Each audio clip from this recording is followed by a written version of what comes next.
పురుషోత్తముడు, ఆదర్శరాముడు, లోకాన్ని కాపాడేటువంటి ఆ విష్ణుమూర్తి యొక్క అవతారం.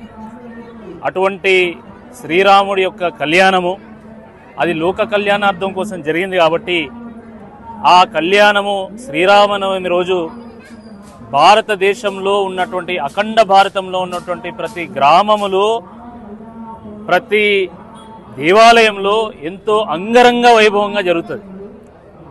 ఎందుకంటే రాముడు నడిచినటువంటి ఒక బాట, వారు చేసినటువంటి ఒక త్యాగము, వారు చేసినటువంటి పరిపాలన ఈ భూమి ఆకాశం ఉన్నంత వరకు కూడా కీర్తించబడతాయి. సీతారాముల యొక్క దారి అది రాబోయేటువంటి అన్ని తరాలకు కూడా ఆదర్శవంతమైనది కాబట్టి రాముల వారి కళ్యాణము ఈరోజు ఎంతో అంగరంగ వైభవంగా జరుగుతూ ఉన్నది.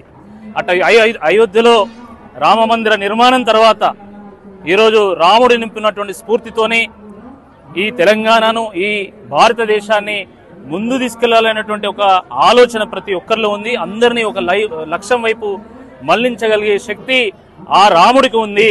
కాబట్టి ఆ సందేశాన్ని అందుకొని ఈరోజు మనందరం కూడా మన ఓరుగల్లు పునర్వైభవానికి, తెలంగాణ మళ్ళీ పురోగమన దిశకు మళ్లించడానికి, అదేవిధంగా భారతదేశాన్ని ప్రపంచంలోనే అత్యుత్తమ దేశంగా మార్చడానికి మనందరం కూడా ప్రయత్నం చేయాలని చెప్పి ఈ సందర్భంగా గుర్తు చేస్తూ మొత్తం హిందూ సమాజం మొత్తానికి శ్రీరామనవమి శుభాకాంక్షలు.